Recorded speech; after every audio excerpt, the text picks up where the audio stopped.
Everybody, it's Audra Vaz coming to you live from my crisis communication plan, which I did for Appalachian State University and the Division of University Advancement.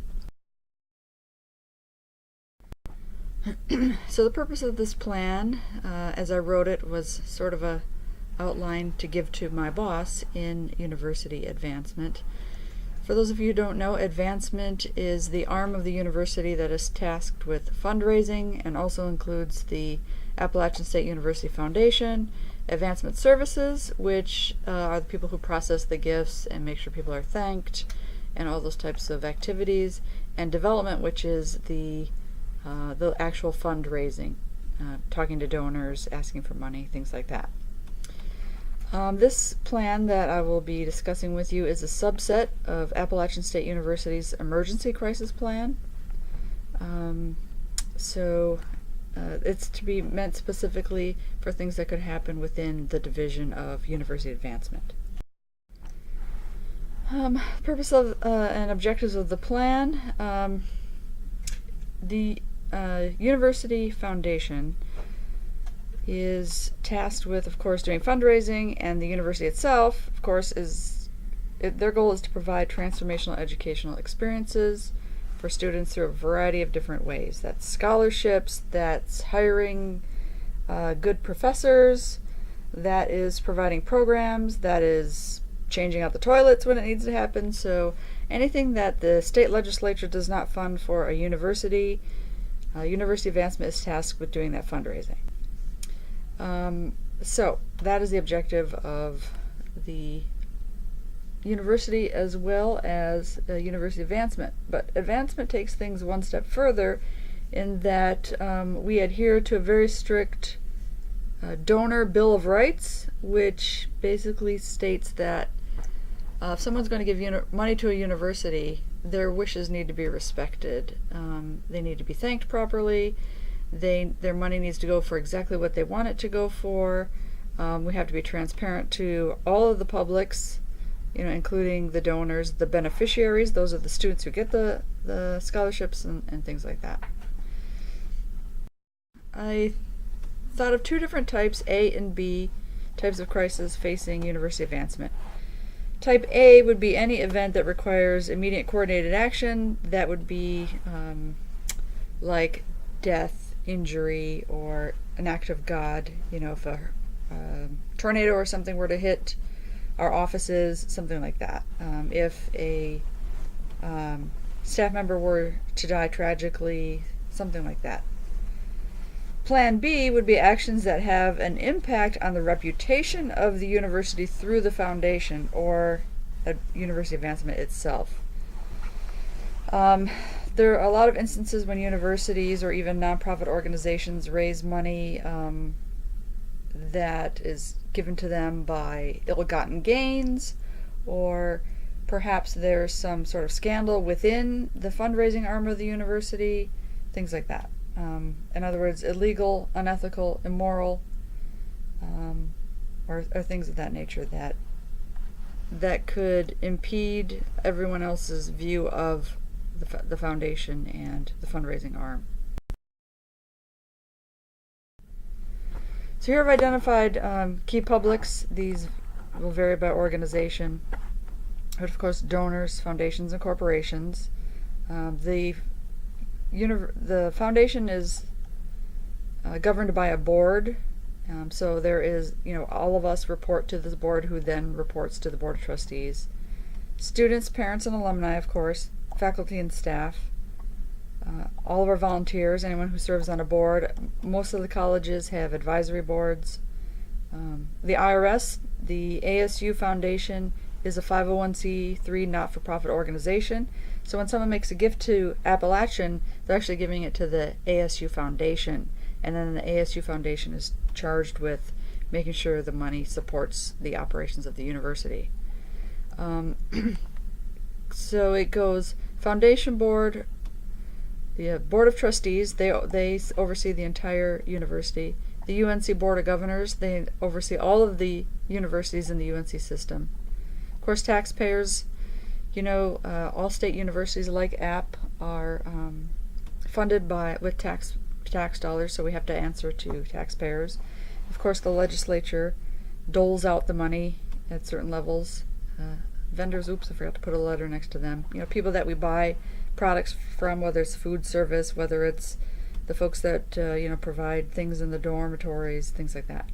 And of course the media and the community in which app is situated, and that could be the town of Boone, the county of Watauga, state of North Carolina, the southeast region, etc., etc. Also our athletic conference, which is Sun Belt. Notify publics should a crisis arise. Well, a lot will depend on whether it's an A or B crisis, and a lot will depend on the type of crisis. So it's all sort of contingent on what that is and what message we want to relay. As we've learned in the book by Davis, there's a legal element to what we can and can't say, or should and shouldn't say. So most things we do with the foundation, we have an attorney on staff, and then there's also the university general counsel. So we would work with those people to make sure we're doing things legally and in a way that is ethical and legal.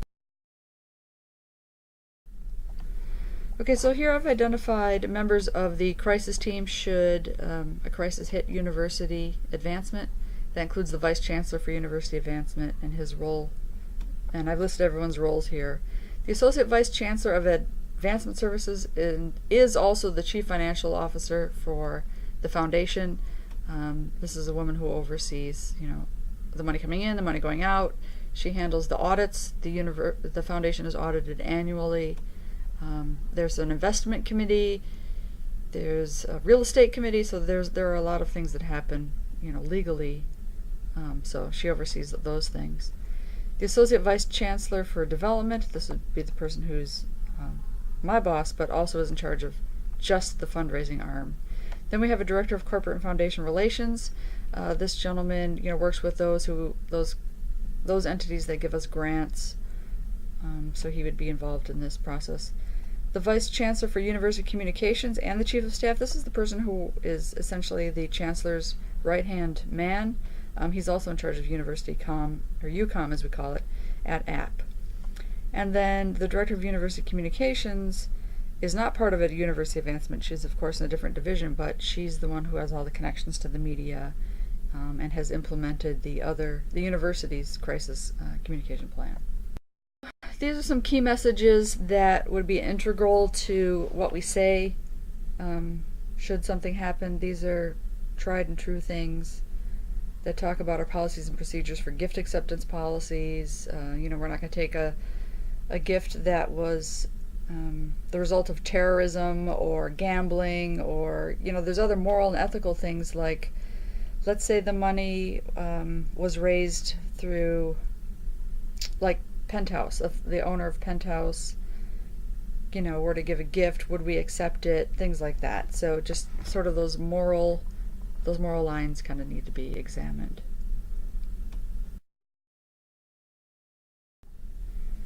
If we were to set up a website in the event of a crisis, here's some things that we would talk about. Reiterating all the positives, of course, why we're there, what we do, what our standards are, and that we adhere to a set of policies, procedures, and laws, that we're sort of governed by the IRS. We have these levels of oversight with both the foundation board, the board of trustees, the board of governors, on up, that kind of a thing. And here I sort of came up with a crisis scenario that an alumnus was revealed to have acquired money through illegal activities, who then turn around and made a donation for a scholarship. So here, let's say that were to happen, the foundation would rescind the money, but we don't want to punish students for somebody else's issue. So let's say somebody set up a scholarship and we was found out the money was, raised illegal or given illegally, or however it came to be was illegal, and a student was dependent on the scholarship in order to attend classes at App. Well, we would find another way to make sure that student still got their scholarship, because it's no fault of their own. And it is a policy of the foundation that if you tell a student they're getting a scholarship, you have to give it to them. There have been instances where departments say, oh, guess what, Joe Blow, you're getting this $1,000 scholarship. Well, come to find out, the student maybe doesn't fit the criteria, or loosely fits the criteria, and we find we shouldn't give it to that student, but because we've told them, then we do have to make sure he gets the money. So you have to be very careful when you tell students they're getting scholarships and why. Questions. We've all sort of read these and thought about these. So here are some possible prodromes I came up with, and actually I've worked at an institution where some of these happened. So a donor provides funds to establish a named scholarship. Unbeknownst to the university, the funds were elicited through fixed gambling bets. Another one would be a development officer, or a DO, which is what my role is at the university, for a particular college, enters into a sexual relationship with a married member of the foundation board. Then that DO later gets a promotion. That's a problem waiting to happen. While on a study abroad program, a student scholarship recipient is struck and killed by a motor vehicle. Children participating in a foundation-funded summer drama camp uncover child pornography while using the professor's laptop. The next two actually happened at a university that I used to work at. As a gift of service to the university, the outgoing vice chancellor for advancement receives a gift from the foundation in the form of a red sports car. And then finally, football coach parties with donors and fellow coaches while on the road. Allegations of drug use are reported. That university, you might want to look up, is Florida Atlantic University, and you can see some of the scandals that school has had. So identifying key media in the event of a crisis. You've got your print media, which are newspapers, magazines, things like that. Electronic media and social media, of course, are now more prevalent than print is these days. So electronic media is TV, radio, podcasts, things like that. And of course, social media is the fastest and the most furious, with Facebook, Twitter, of course, Instagram, Snapchat, all those types of Reddit, all those types of websites. So knowing when to use these to respond to your crisis will depend on what, again, the message is and who the public is. So other elements of the plan: do your research and homework, such as compiling lists of emergency personnel and local officials, connect with spokespersons from related organizations, establish crisis communication control center, develop lists for equipment and supplies, write pre-gathered info such as press releases, emails, and letters. And it's also good to have special interest stories or other news to share. Sometimes the media can get a little crazed for news, and so sometimes it's good to have backstories or other stories to share with them as well, whether, in addition to you answering the crisis. Launch a crisis-specific website, which I referred to earlier. Consider blogs and social media to follow during a crisis. So, have your staff sort of be looking at, or members of the crisis team, assign them out specifically. You follow these, you follow those, and report back. Spend time researching other possible things or other crises that organizations similar to yours have experienced. Come up with those list of prodromes. Might even be kind of a fun activity. And then possible responses to crises. How have people survived these crises in the past? And then at the end of it all, be prepared to conduct an evaluation of how you handled the crisis, the communications, the response, and then, once crisis is over, it doesn't necessarily mean it's over. So you may have to plan 1, 3, 5, 10 years out after a crisis. So I guess my final note from the crisis communication plan is you can plan as much as you want and hope for the best, but and try as you may sometimes things don't necessarily always work out exactly the way you hope. So preparing for those contingencies is important. Thank you all. Have a good one.